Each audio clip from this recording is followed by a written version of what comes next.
It's Thursday, August 21st, 2014. I'm Rim. I'm Scott. And this is Geeknights. Tonight, The Angry Video Game Nerd, the movie, The Experience. Let's do this. So, every year since the year 2000, I've gone to the Wildwoods, particularly North Wildwood. Really? Even the year 2000? It wasn't 2001 or 2? The first year, that first summer.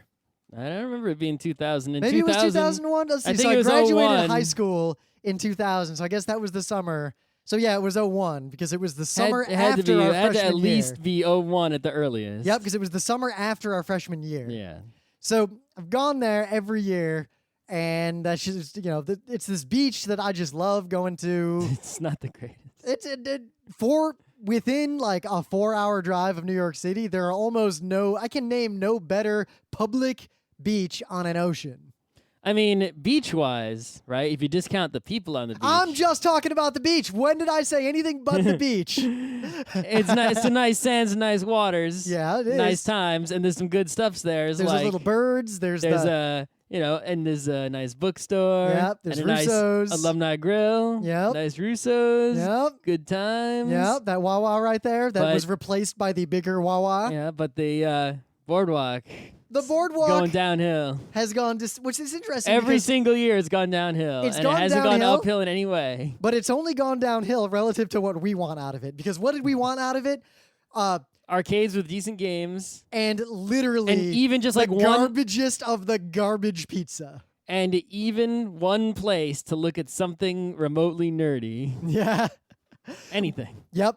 But every year there were fewer arcades, and now arcades are just dead. There's literally... There used to be a comic shop? Nope. There used to be like 15 or 16 DDR machines on that boardwalk. I'm not even joking or exaggerating. And like, now that's the number. You're lucky if you can find one. Yep. There was one broken Pump It Up machine and one in the Groove machine that was too quiet and you couldn't The hear it only last current year. saving grace is that the place that used to have Fist of the North Star, which is not there anymore, I know. now has play old pinball machines unlimitedly, basically. Yeah, we're talking old, like, made out of wood pinball machines. I'm pretty sure every pinball machine, even the newest ones, No, like... is somewhat made out of wood. The flappers were made out of wood on a bunch of these things. Mechanical scoreboards. Yes, the good kind. Yeah. But you know what? You know how we always talk about how our one, like the biggest regret we both have in life is not going to PAXs sooner than we did? Mm-hmm. I do have a second, like my second regret in life on that list is not buying that Fist of the North Star cabinet when it was on sale. I do not regret not buying that. Come on, it was like $800. Okay, and getting it somewhere and keeping it somewhere, etc. Hey, if I saw that machine on sale in Wildwood for $800 today, I would buy it and deal with all those consequences later. And it barely worked, and where would you put it? I would have fixed it because that would have been awesome. Where would I put it? Living room.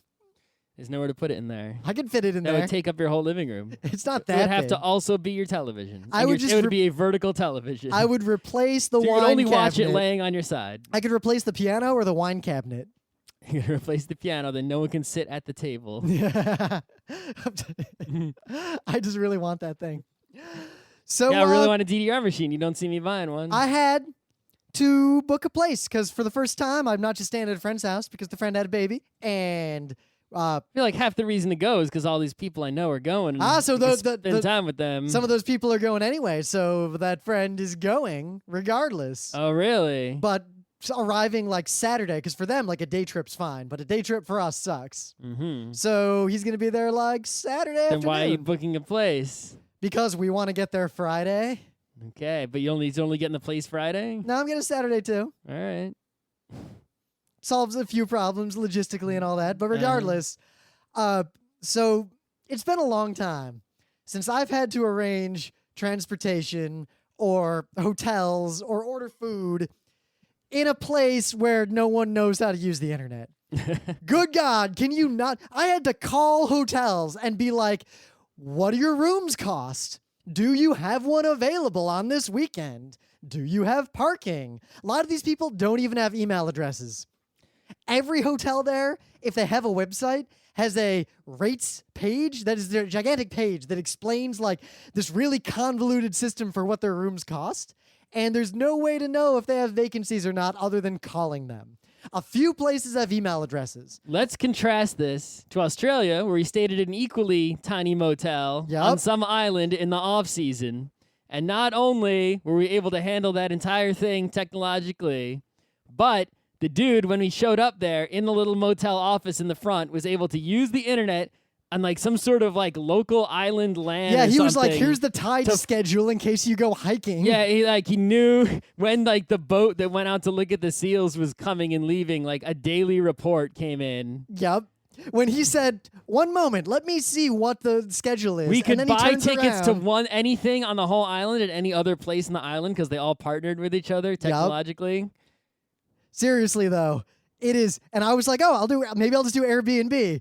No one in Wildwood uses Airbnb. Zero. I feel like if you bought a hotel and just made it, internet-y, that you could basically fill up immediately, and because you would get all the business from anyone who was internet-y. So I discovered something, and I kind of want to do some investigative journalism on this because I just booked directly with hotels on their websites. That's what you do. Mm-hmm. So I looked on hotels.com, like one of those kinds of sites. Or Priceline or one of those. And they listed a lot of these hotels that don't have online registration. Mm-hmm. And they listed them at prices that were like $200+ above the rate if you call the hotel directly. Mm-hmm.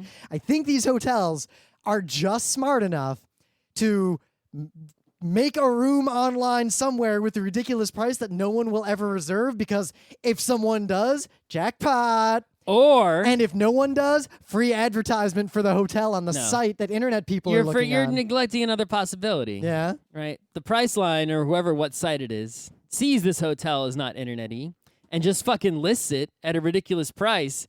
And if you buy it, that money is like a service charge that uses for them to deal with the bullshit of calling the hotel. It is also possible, but based on reading some reviews people had on other sites, I saw that a common refrain, these hotels are like... I registered for this hotel at hotels.com, and I got there and they didn't know who I was. It was more the hotels themselves responding on like Yelp saying, "Yeah, just call us direct. Don't use the room that we put up on whatever.com." Mm-hmm. So I think the hotels do it. No, it's weird. Like, it's weird when I interact with a small business that seems to be like family run, or the people who run it take things personally and take a personal interest in like these really low level things. And I kind of actually really prefer the faceless corporate interactions in these situations. That's why it's much better to have the management company and not a landlord. Exactly. Who's a human being. I like the fact that while we've had issues with our apartment, our landlord is a faceless company that gives zero fucks about us, which means they don't pry too much into my business. That's right. Unlike some other friends we know and their landlord issues. So, yeah, the moral of the story, it really sucks when businesses don't do stuff on the internet, and there is a divide between businesses that are internet and businesses that are not. And I think the place that's happening There's first... a divide between the world that is internet and the world that is not. But in the U.S., like in New York, I think in the next few years, like low, crappy level Chinese places that aren't on Grubhub are just going out of business unless they're in Chinatown. Mm-hmm. Like, I think bit by bit, things that you can't order online are invisible. Maybe. Anyway.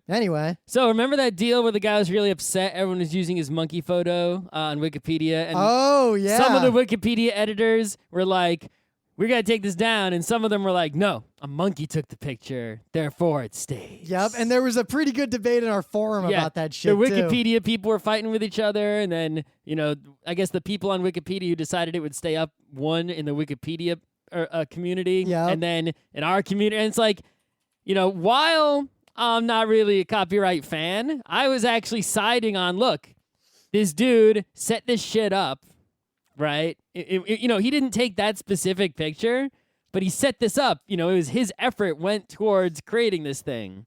I could, for example... Well, what did I think Luke Burge and a couple other people, they pointed out there's a common precedent for setting a trap that automatically takes a picture. The trap doesn't get copyright. If I use a lightning trigger to take lightning photos, the lightning gets the copyright. Right. It's like, that's ridiculous. Obviously, it's really hard to fucking take lightning photos. If I spend the money for a lightning trigger and set that shit up and I want to send you a cease and desist from an individual photon. And set the exposure for the skyline and whatever. If you believe in copyright, which, we're not going to discuss that right now. We're just assuming copyright is what it is and we believe in it. I believe in copyright in the same way that I believe We believe in the current copyright law that exists in the U.S. No, I'm saying I believe in it in the same sense that I believe that I'm holding a screw in my hand right now and a hair tie. Right. Like, those are physical things but that exist. If you agree with current U.S. copyright policy, under that law and policy, me doing that thing with the lightning trigger, I should own the copyright on that and be able to make money by selling that picture. That was quite a pain in the ass to take and cost money, time, and effort.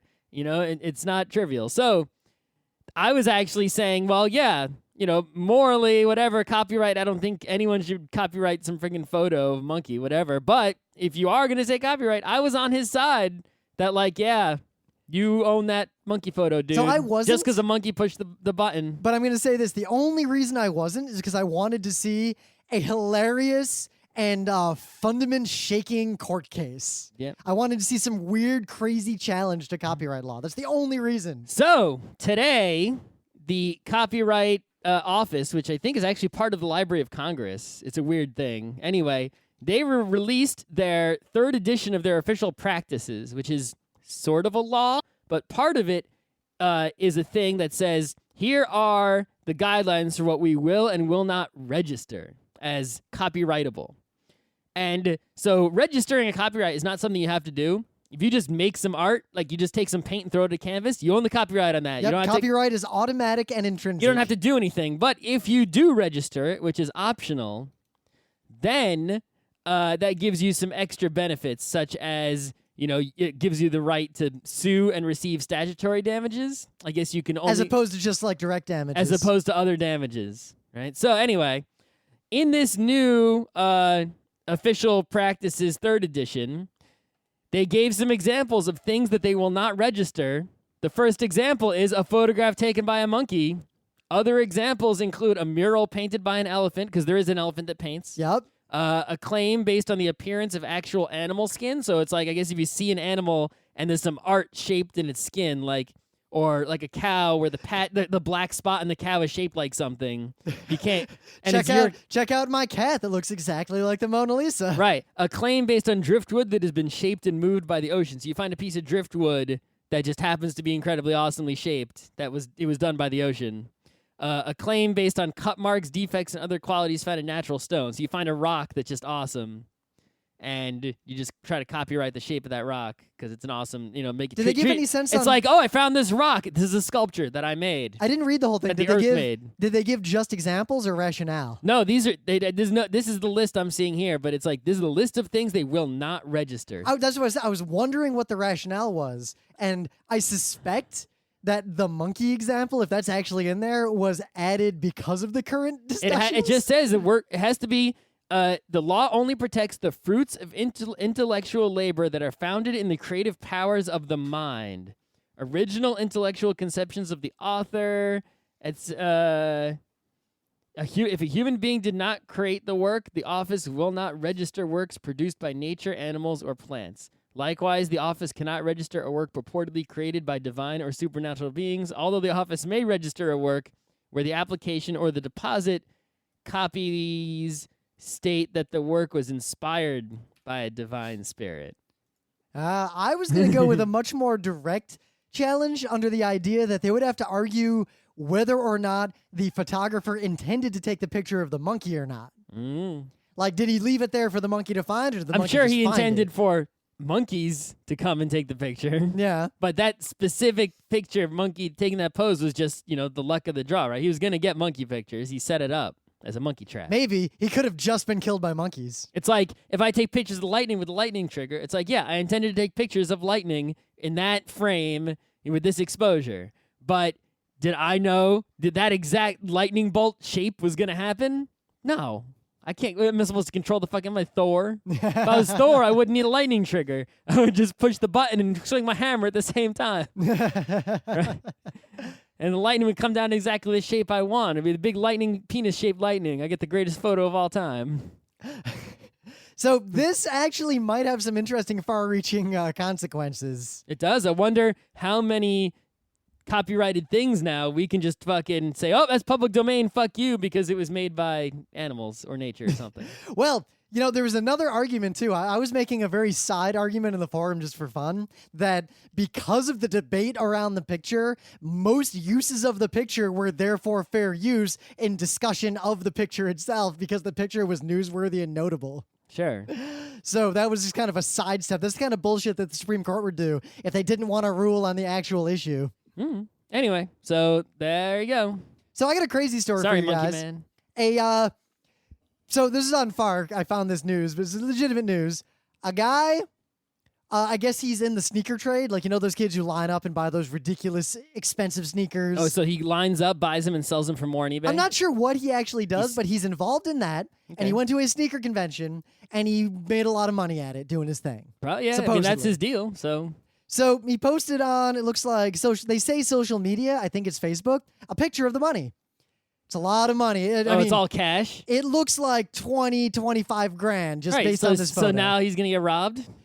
He got murdered and robbed the next night after he posted the photo. Yeah, good job, dude. Yeah. The moral is, if you have $20,000 to $25,000 in cash, armored car, bank. The bank has that weird thing that I'm saying, if you take a picture of it, post it to social media after you took it to the bank. Listen, someone might But that would not have stopped him from being murdered. Someone might come and murder you anyway and then look for the money and they can't find it.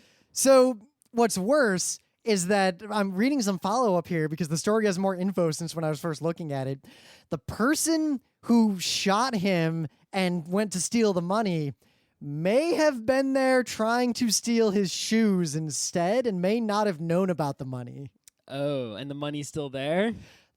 Fark is speculating that the guy might have sold shoes to this kid, and then when he saw the picture, became enraged that the kid made a lot of money and might have paid him like a couple $100 for these multi-$1,000 shoes or something. But I don't know. I have no idea. This is the kind of story where you will literally never find out what actually happened. But the moral is, if you have tens of thousands of dollars of cash, do not take a picture of it and just post it publicly on social media. I got two better morals. Moral number one, don't be involved in shady, stupid businesses like selling ridiculously overpriced sneakers. Number two, if you want someone to get killed, take a picture of money, hack their Twitter, just find out their password. You can't hack right? Find out their password, post it on their Twitter with a GPS location of their house, and hope someone comes and robs them and kills them, and then you'll get away with it. Yeah, well, that's just a twist on the old put child porn on someone's computer gag. It doesn't end with them dead. It ends up with them in jail forever. Maybe. Yeah. I mean, how Monte Cristoian is your revenge at this point?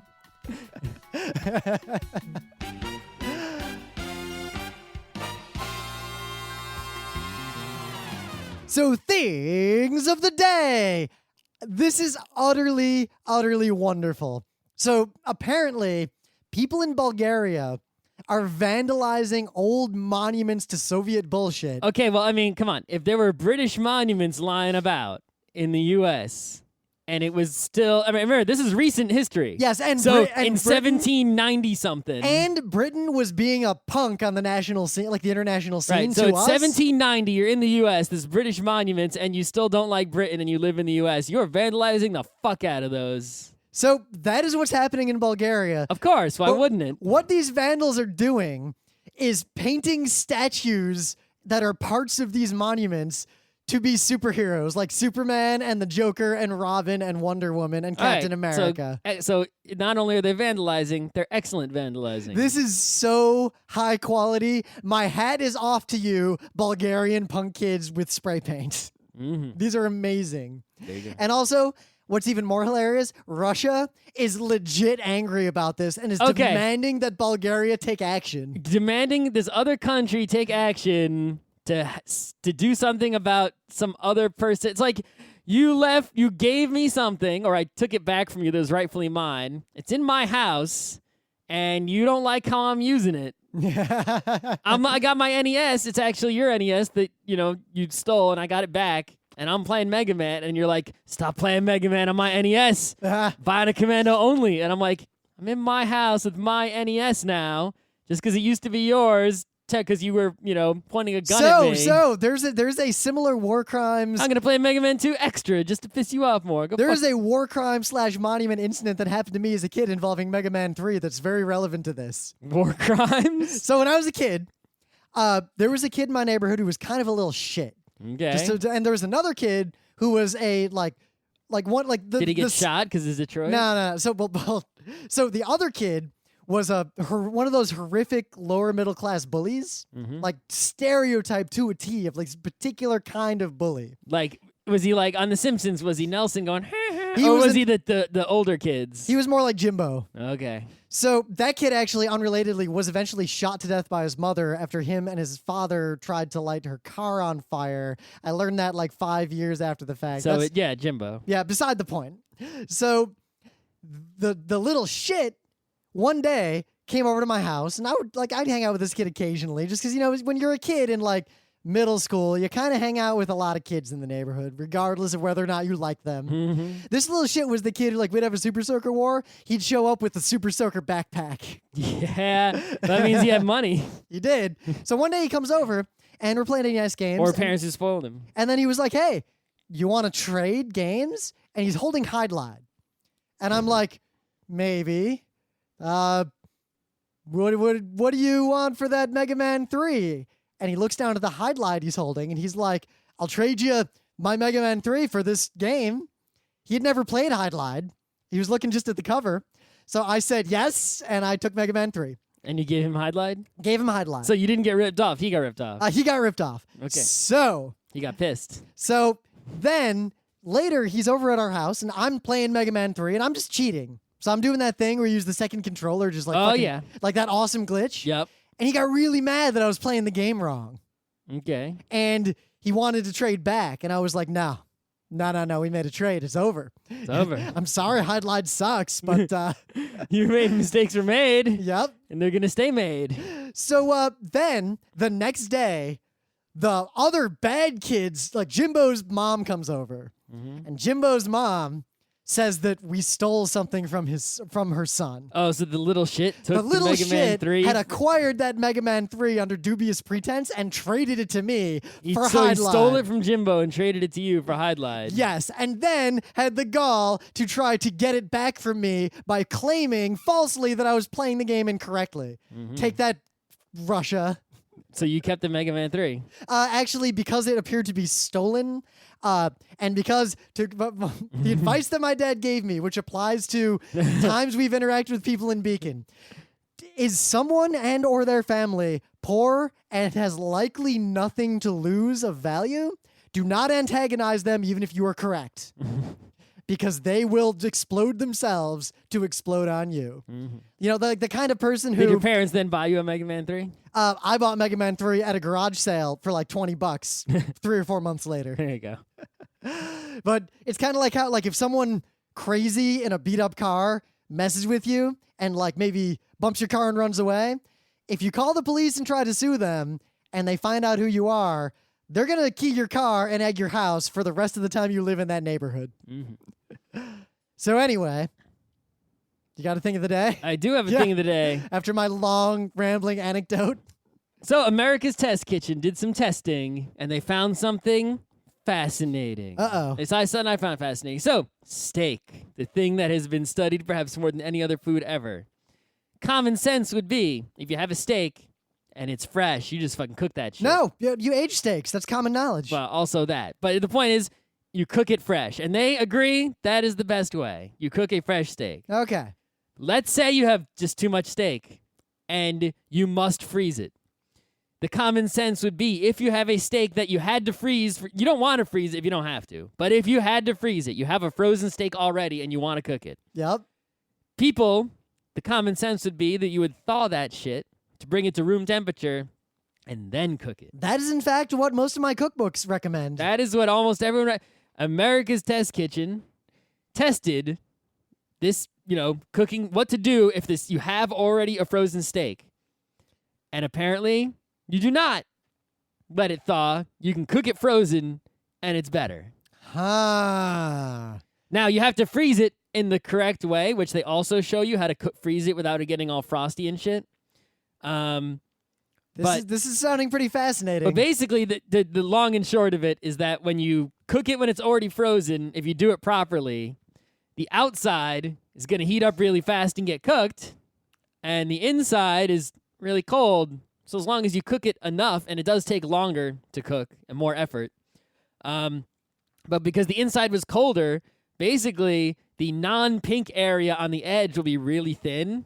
And you'll have, and the inside will be mad pink. Whereas if you let it thaw, the gray area will be like a couple of millimeters thick, and the pink area will be much smaller. And basically, all of their tasting. Do I need to cook it at a different temperature now? You have to follow the instructions in the video I'm linking you to. Okay.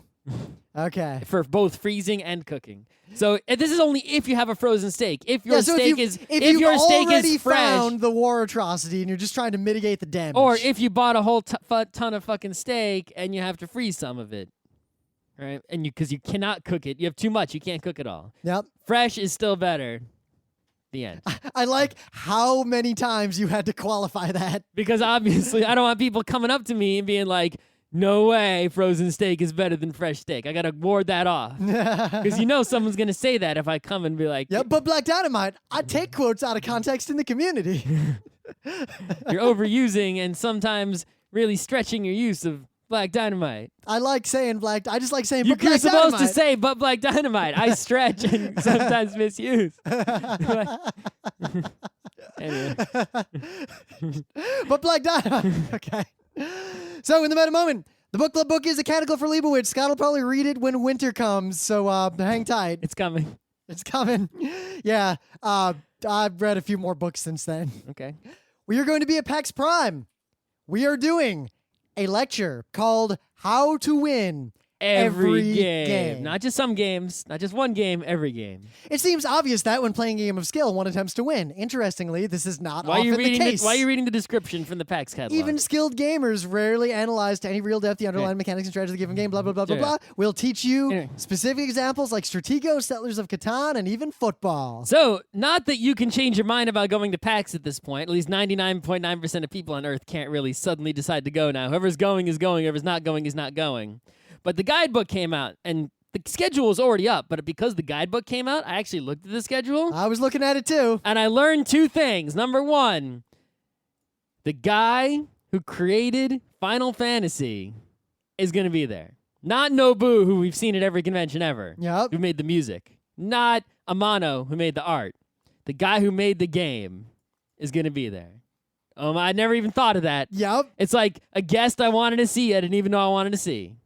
Obviously, some of the big names that are always there are going to be there. Like, I think Inafune is going to be there again with his mighty numbers and whatever. I learned something else. Yep. The guy who made Tetris is going to be there. And somehow is not doing the keynote.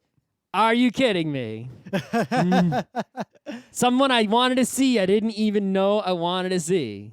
And now I got to wait up how long to go to that panel. And he also has an autograph thing that I'm not going to wait in line for. Ever since they stopped doing the Should I go Q&A, and buy on eBay like a Game Boy Tetris really quick? Just to, I don't care about autographs, but just like, it's the guy who made Tetris. Are you kidding me? The third thing in my life that I regret is eating that food that gave me food poisoning. But the fourth thing is that we didn't get up a couple hours earlier so I could get my Zelda 2 signed by Miyamoto. I guess we could have done that. We could have, we should have, we chose not to, and we had to live with the decisions that we made because our lives are, in fact, the sum of the decisions we have made. It just so happens, if you look at the PAX schedule this year, right? Let me just open my guidebook here for a second. I got my guidebook open. Hold on, let me open my guidebook. No, not MagFest 12, PAX Prime 2014. Shows how many conventions I'm going to. Yeah. My schedule. So Friday, all I have in my schedule is a keynote. Saturday, there's a bunch of stuff I kind of want to do on Saturday. Like there's a video game data panel, which I think is an update of that one Alex went to that one time. And Alex Levitt has his Twitch Played Pokemon panel. And there's a Luke Crane panels twice on Saturday. But I'm probably going to spend all Saturday playing Netrunner. Nah. On Sunday, this Tetris panel is at 3. On Saturday. I feel like we should go to that. Yeah. Sunday. It's at 3 on Sunday.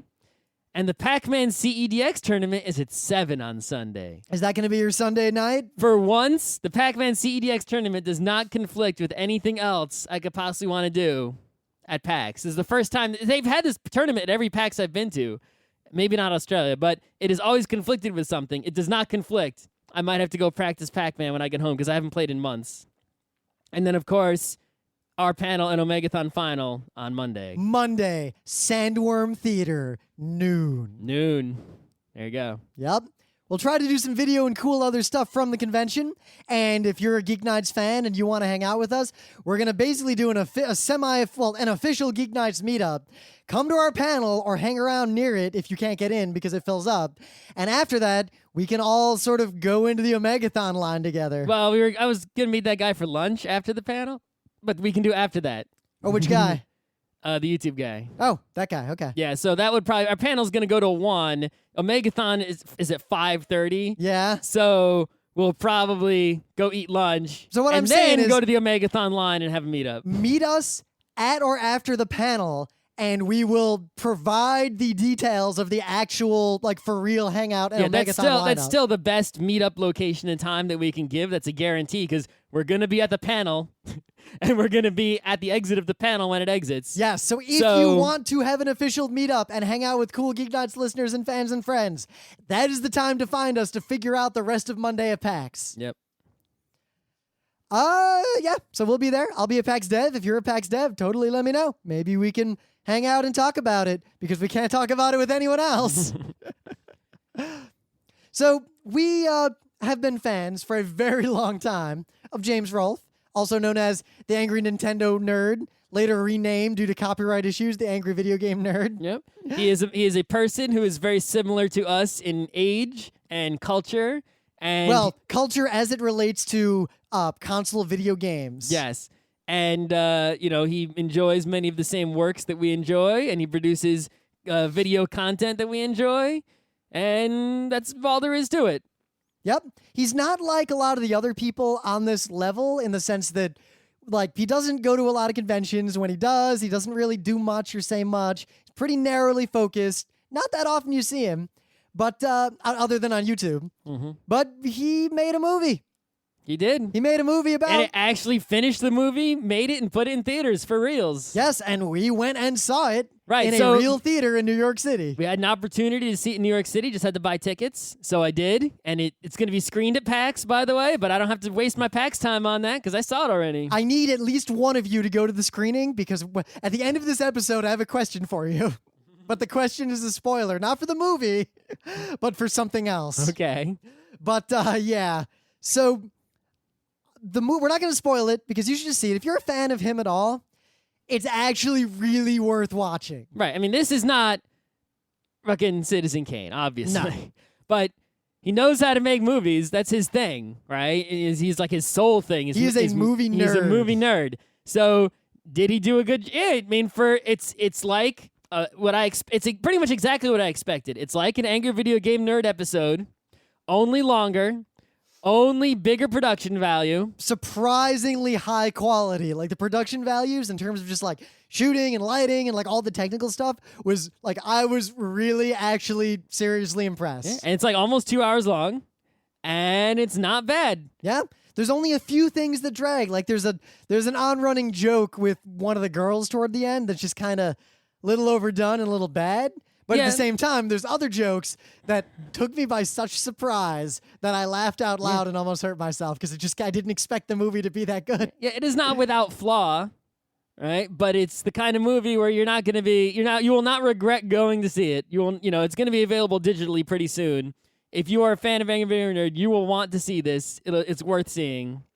Some of the things that I think I didn't like were like they had this running joke where they would use they would explode a toy, like if a van was supposed to crash, they would have a toy van and crash it, and it would be shot in a way that's obvious it was a toy van, and not the way Star Wars does it, where it's not obvious it's a toy. I liked that when it kept happening. Right, so it happened like once, and it's like, I gotcha, right? But then it happened like a bunch more times. But every time it happened, because it was a different model, like it got to the point when the colander and the missile thing, like that was funny, even though it was the same gag again.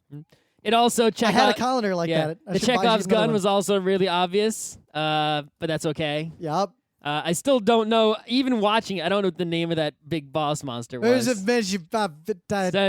Something. Hell's garbage. I can't. My brain remember. can't. My brain just thinks of it as word mash. Yeah, the thing, the bad guy thing. I like that bad guy thing though. Right.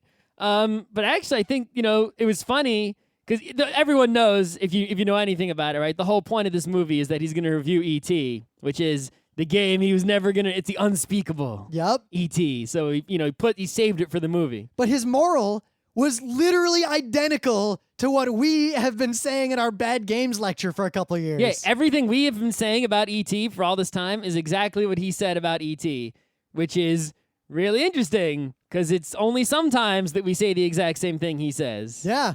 So I was really surprised that was the moral, that the game wasn't actually that bad, guys. Seriously. Yeah.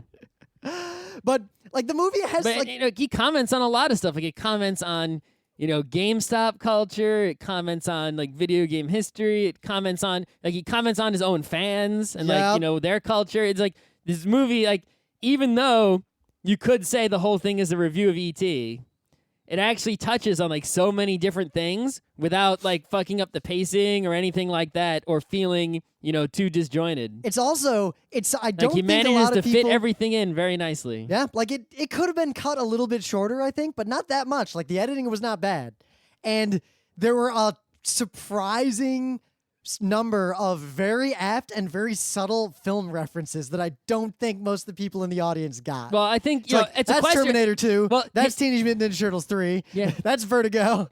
Well, there are certain things that if you're just watching this and you don't know tons about film, you're gonna miss. But if you watch the videos on his site that are not Angry Video Game Nerd videos, if you're like a Cinemassacre fan and you've watched all of his content, all the Monster Madness and all his other stuff, then you're actually going to get a lot of that stuff if you're observant, because he's taught it to you in the past already. So even if you're not a movie fan... If you're a fan of him... If you're a fan of him, he's sort of bled enough movie fandom onto you. There were quite a few things I noticed that I would not have noticed just based on my movie knowledge, but I noticed because I had watched a video that he did. Specifically, the reference to Teenage Mutant Ninja Turtles 3. Yeah. That was really good when that happened. You'll know it when you see it. At least I hope you do. Yep.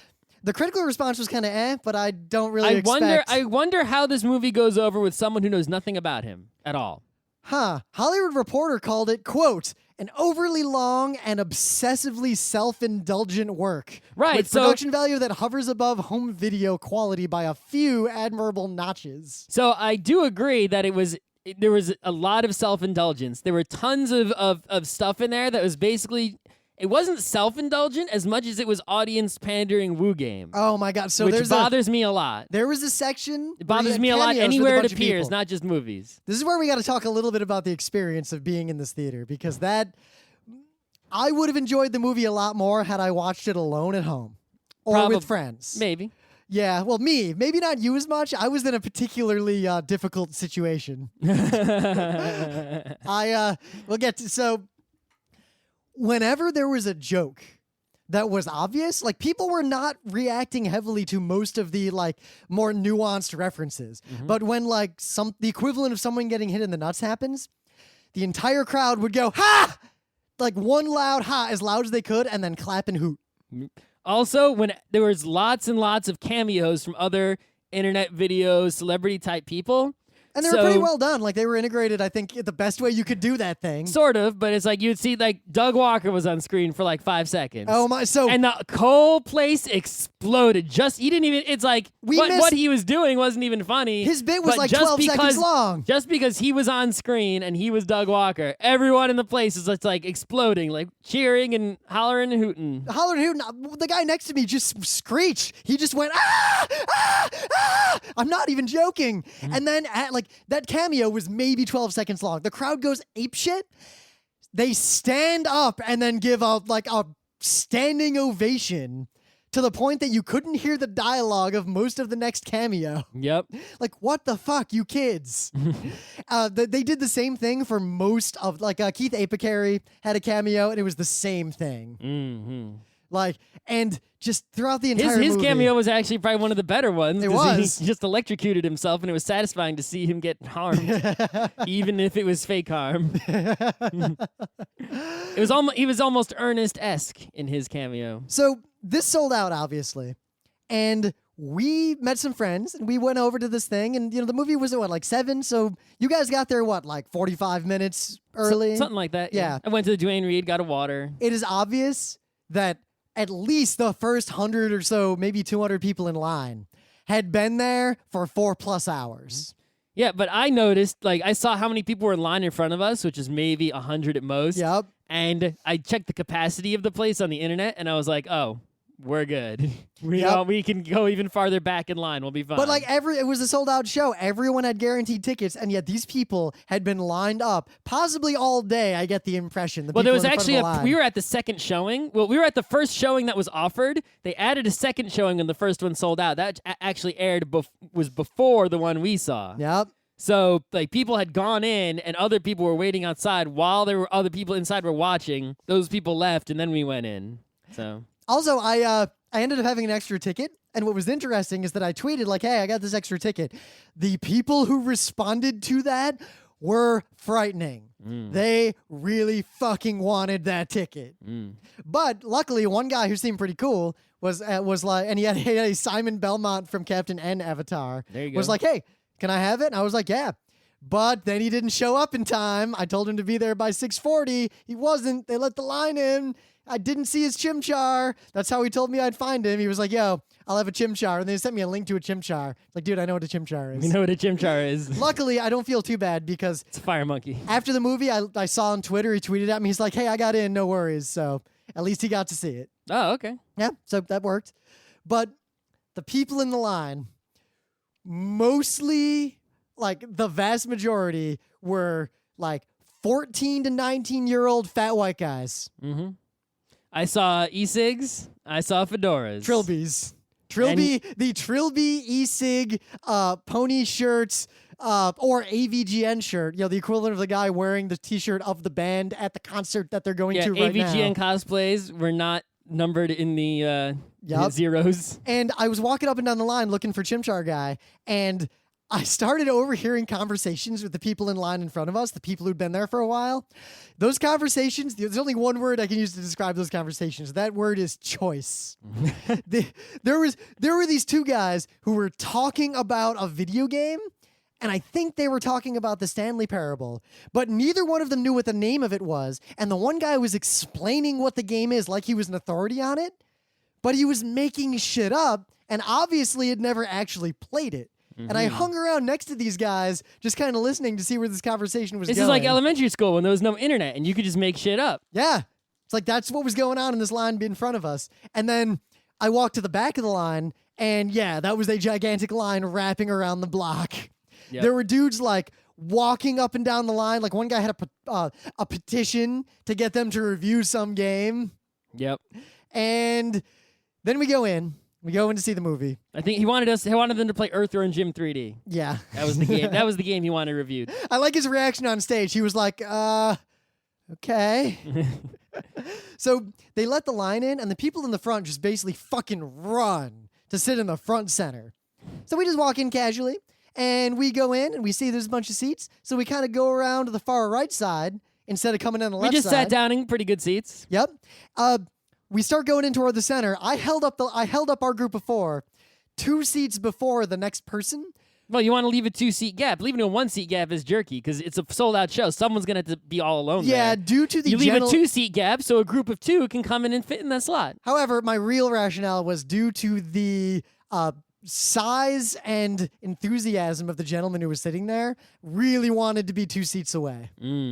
So we're sitting there fine, and then this other group of people who were slow-moving but had been pretty far ahead of us in line come around, and they asked the end of our group, hey, we're a group of 4, because there were 2 empty seats on either side of our group. And they were like, can you guys scoot over so we can fit our group of 4 in? And Scott and everyone's like, all right, whatever, cool. I'm looking at everyone like, please no, please no. But I'm not going to be that asshole. Right. So we start to scoot over toward the middle. Then the guy is like, oh, No, we wanted you to scoot toward the end. We want to sit in the middle. And I'm like, go fuck yourself. Yeah, what did you say exactly? You said, what? No. And then we just sat back down. No, what's wrong with you? So for the next 20 minutes, this group of people, that guy keeps talking loudly to his friends like, we saw those seats first. They weren't using them. We got here in line before them. And I think he was mad and stewing about that for the entire movie. I should just go to the Major League Baseball stadium and I'll buy nosebleed seats. And then I'll just go down to behind home plate and be like, hey, can you guys move up to the upper deck so I can have these seats?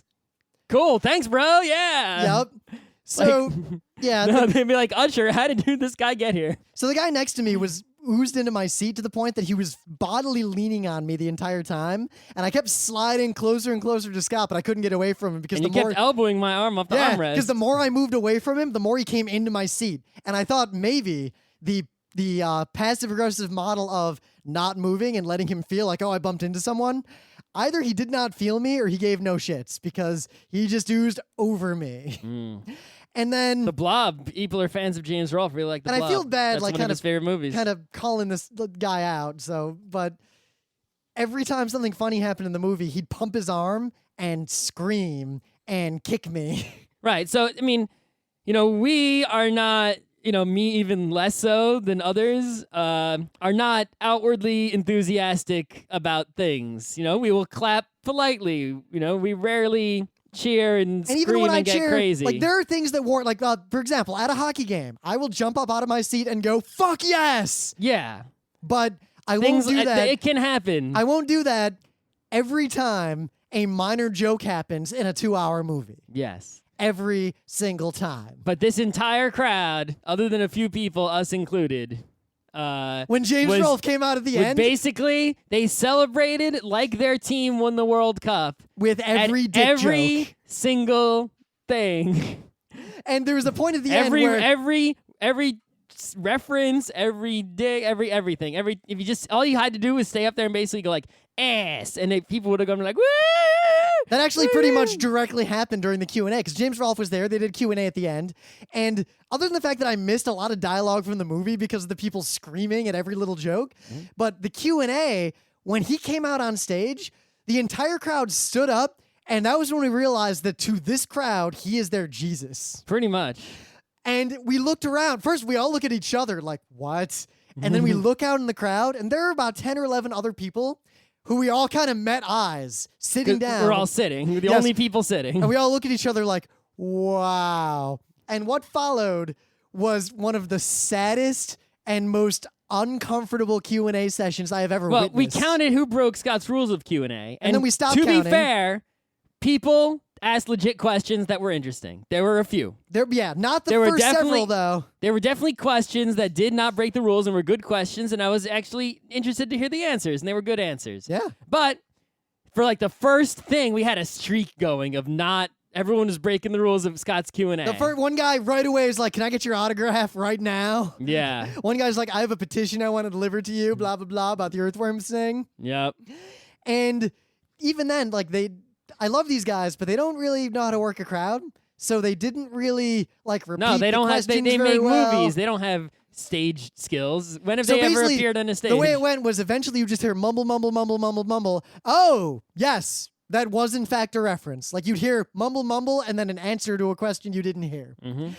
And the crowd would react to pretty much everything he said, and we realized after a while that this was going to go on for another hour.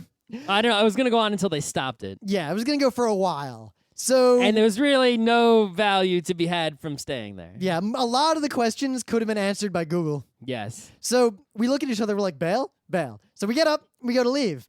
We could not go to the left because of the excitable gentleman. And it was farther to go to the left anyway. Yeah. So we turned to the right to leave. And the guy, that group, the people that were mad at us, that guy looks at us. He's like, what?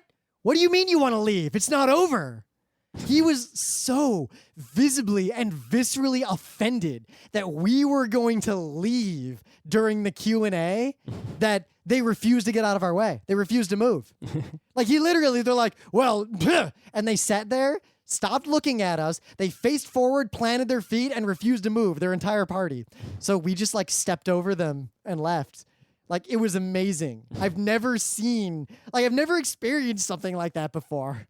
Like, what's your life like that this is what you do? Rewatching AVGN episodes 10 times a day? Yeah. Oh, and during the Q&A, I think the most interesting part was that they didn't really have a process for it, so people would just raise their hands. I would say 80% of the crowd was Milhousing it the entire time. Yes. Like jumping up and down. Me. The guy, the excitable gentleman next to me, large, excitable, maximal in both those areas, elbowed me in the head like 9 times. He just kept waving his arm around. Eventually, I just started ducking under him every time it was time to ask more questions. And then there was a moment where there's too many sad stories. I just won't even tell the rest of them. You can imagine what this was like. Yeah. So my task to you, tell us if it's like that at the PAX screening or not. Tell us if it's like that. And if you went to any of the other screenings in any of the other states, tell us how it was like. And also, this movie's going to come out digitally. It's worth watching. It is absolutely worth watching. I'll watch it once again, even. There's a joke in the beginning. I'll watch it once again with people who haven't seen it, and it will be a worthwhile expenditure of 2 hours. Like, whoever it was who played the manager of that GameStop, like, he looks like it's going to be a... That's one of those, like, pot of gold guy who can't get work, amazing actors who does one thing that they found in Hollywood when they were there. That guy. Doing casting. Like, he was average funny, and then he took it up to maximum I think if you go in Hollywood, there's all these desperate actors everywhere working nothing, right? Yep. But a lot of them have some kind of talent. There just isn't like a movie for them or, whatever. But if you go there, you can find these people. And it's like, I kind of just wish I had enough money to go there. Get all those people? Maybe not even make a movie, but just make something with a bunch of those people like that all together. Right? Like those talented, like those people have like a hidden amazing talent at like a certain kind of character or something. Where like their performance really stands out. The one I always think of, right, is when I went to see Les Mis like in the 90s. Their master of the house is just like this incredible dude. Yep. Right? Was it like an all-time fucking greatest actor or anything? Probably not. But it's like, dude got more applause than anyone else at the end because he was just so good at that thing right there. That's like being a role. That person. If you're the right kind of person... that's not a role. There are just people who are kind of like right. that. Obviously, the role does part of the work as well, right? You need to get both things combined. Yeah. Like, imagine if you went to see a show of some kind, play, TV show, movie, whatever, and everyone in the whole thing was fucking like that ace character. 100 all across the board. Even in things like Full Metal Alchemist, like the Hughes character. It's just like the guy who's the best. Yeah. Right. So in the end, this movie definitely worth seeing. I went into it with what I thought were like reasonable expectations. This movie actually far exceeded them and was like really worth watching. I think it just matched my expectation precisely. I expected less and I got more. I'm actually really happy about that. Wow, you expected less than me. That's rare. Yeah, it is rare. I don't know why. Maybe just I've been jaded recently by stuff. Oh, apparently he used a Panasonic AGAF 100 camera for a lot of this. Yeah. Wikipedia has a lot of info on the movie already. That was the camera they were using on the stage. And also has a notability warning on it. I think it's notable.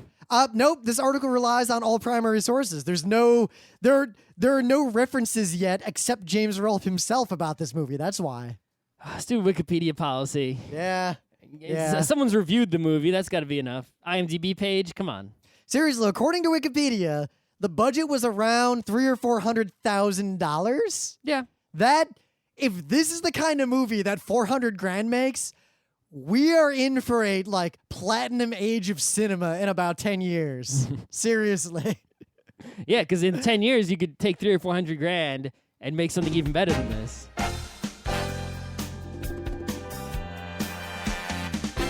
This has been Geeknights with Rim and Scott. Special thanks to DJ Pretzel for the opening music, Kat Lee for web design, and Brando K for the logos. Be sure to visit our website at frontrowcrew.com for show notes, discussion, news, and more. Remember, Geeknights is not one, but 4 different shows. Sci-Tech Mondays, Gaming Tuesdays, Anime Comic Wednesdays, and Indiscriminate Thursdays. Geeknights is distributed under a Creative Commons Attribution 3.0 license. Geeknights is recorded live with no studio and no audience. But unlike those other late shows, it's actually recorded at night.